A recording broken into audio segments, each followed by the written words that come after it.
Buongiorno, sono Carmen De Pasquale, uno dei proprietari della pasticceria De Pasquale, nata nel 1970, l'ha fondata mio papà, De Pasquale Francesco, e oggi siamo 3 soci, io, mio fratello Giuseppe De Pasquale e mio papà. In questa pasticceria produciamo prodotti tipici come paste di mandorla, cardinali, pasticciotti, utilizzando delle materie prime del luogo come le mandorle e il pistacchio.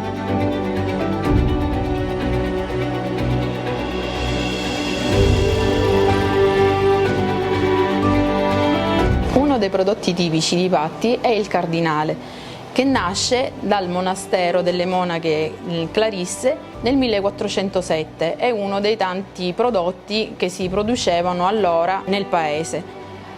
È un prodotto tipico appunto che viene lavorato con 2 tipi di paste di mandorla, una mandorla chiara e una mandorla scura.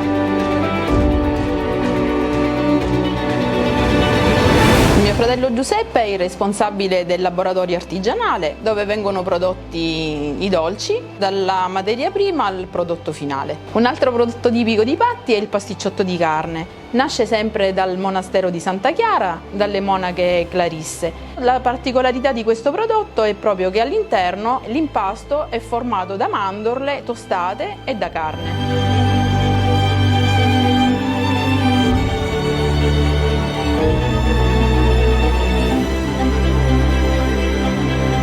Di fondamentale importanza per noi è il valore artigiano. Ogni lavorazione viene fatta a mano, dalla materia prima al prodotto finito.